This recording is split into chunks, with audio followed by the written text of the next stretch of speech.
The Myrtle by Giambattista Basile.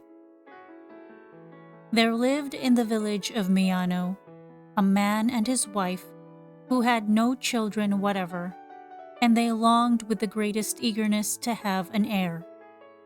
The woman, above all, was forever saying, "O heavens, if I might have but a little baby, I should not care, were it even a sprig of a myrtle."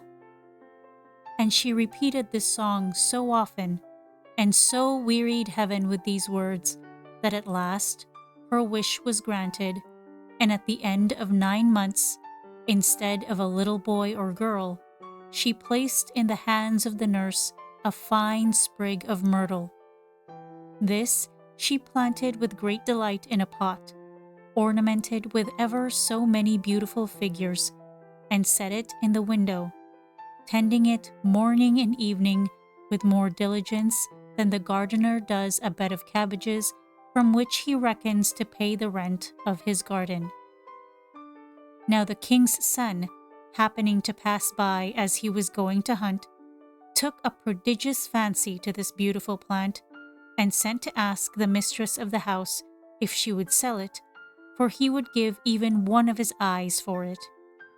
The woman at last, after 1,000 difficulties and refusals, allured by his offers, dazzled by his promises, frightened by his threats, overcome by his prayers, gave him the pot, beseeching him to hold it dear, for she loved it more than a daughter, and valued it as much as if it were her own offspring. Then the prince had the flower pot carried with the greatest care in the world into his own chamber, and placed it in a balcony, and tended and watered it with his own hand.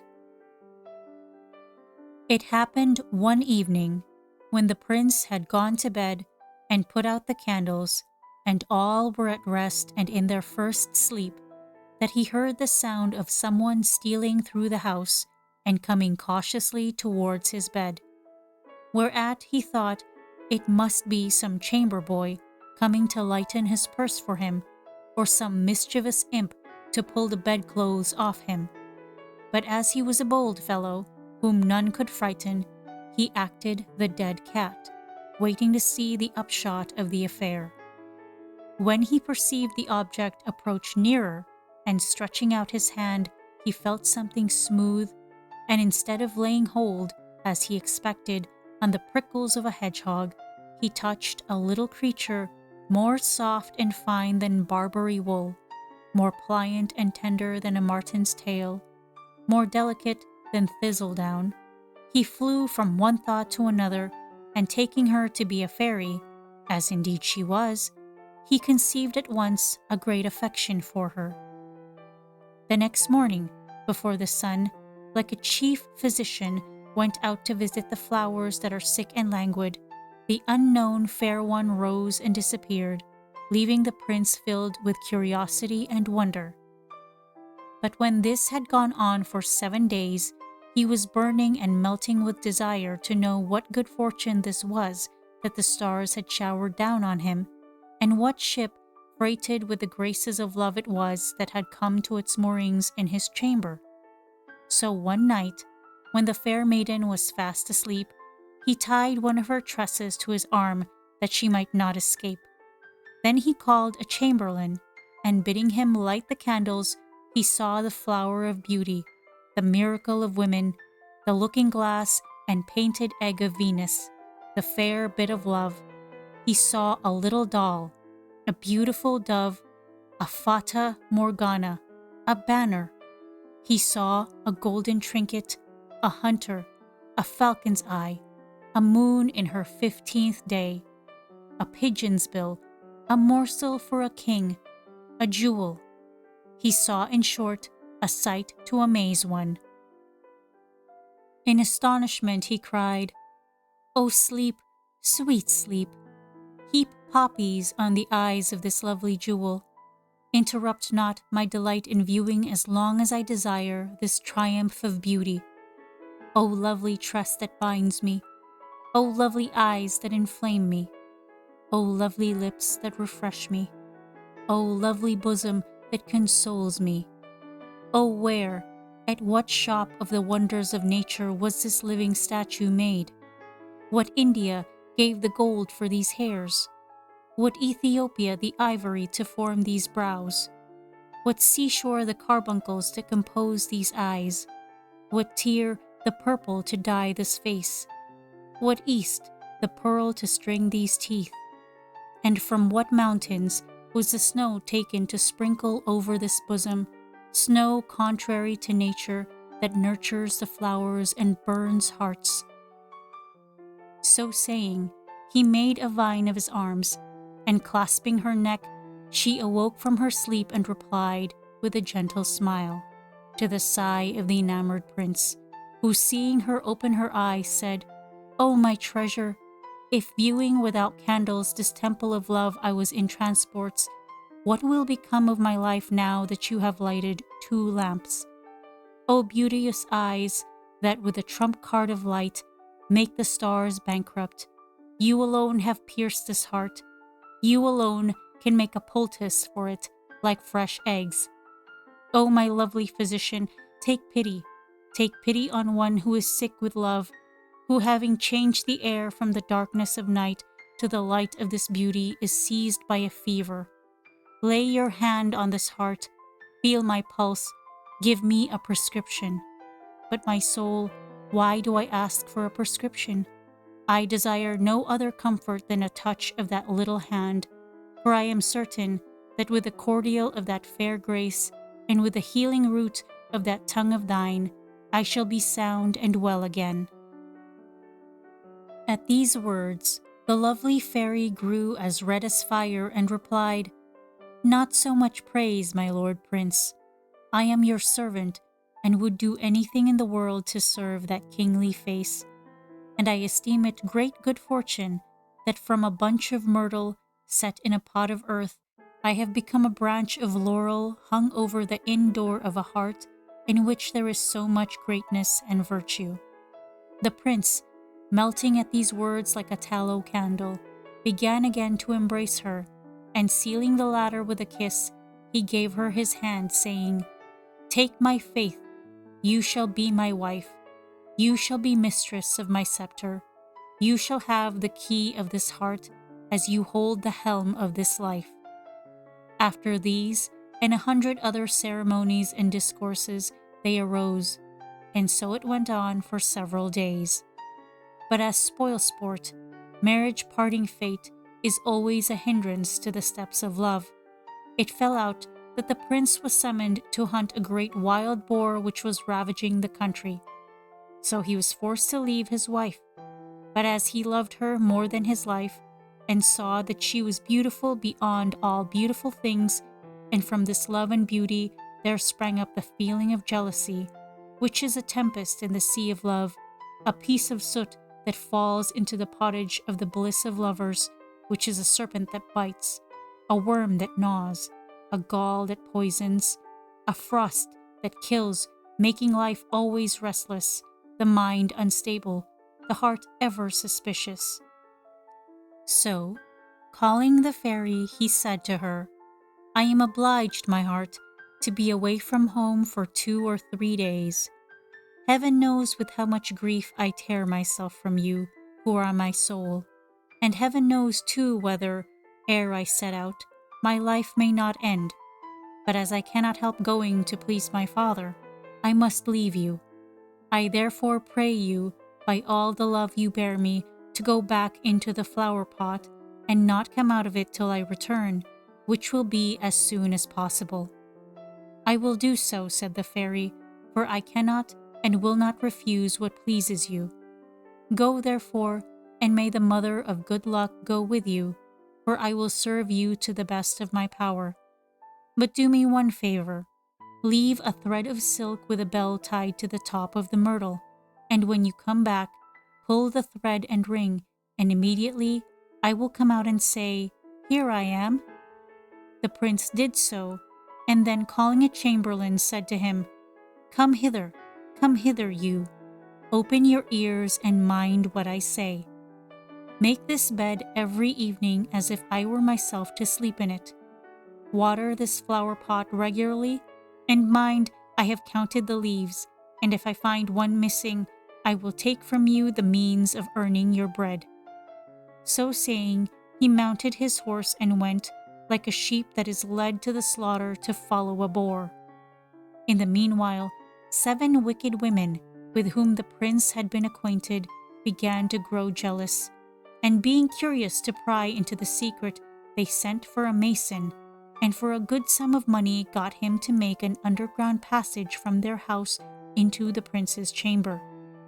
Then these cunning jades went through the passage in order to explore. But finding nothing, they opened the window, and when they saw the beautiful Myrtle standing there, each of them plucked a leaf from it. But the youngest took off the entire top to which the little bell was hung, and the moment it was touched, the bell tinkled, and the fairy, thinking it was the prince, immediately came out. As soon as the wicked women saw this lovely creature, they fastened their talons on her, crying, "You are she who turns to your own mill the stream of our hopes. You it is who have stolen the favor of the prince. But you are come to an end of your tricks, my fine lady. You are nimble enough in running off, but you are caught in your tricks this time, and if you escape, you were never born." So saying, they flew upon her and instantly tore her in pieces, and each of them took her part. But the youngest would not join in this cruel act, and when she was invited by her sisters to do as they did, she would take nothing but a lock of those golden hairs. So when they had done, they went quickly away by the passage through which they had come. Meanwhile, the chamberlain came to make the bed and water the flower pot according to his master's order, and seeing this pretty piece of work, he had like to have died of terror.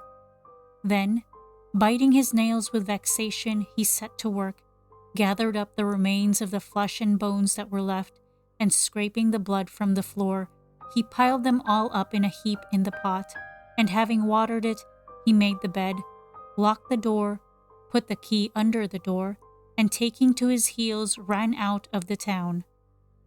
When the prince came back from the chase, he pulled the silken string and rung the little bell, but ring as he would, it was all lost time.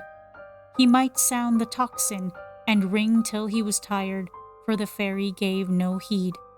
So he went straight to the chamber, and not having patience to call the chamberlain and ask for the key, he gave the lock a kick, burst open the door, went in, opened the window, and seeing the myrtle stripped of its leaves, he fell to making a most doleful lamentation, crying, shouting and bawling, "O wretched me, unhappy me, O miserable me!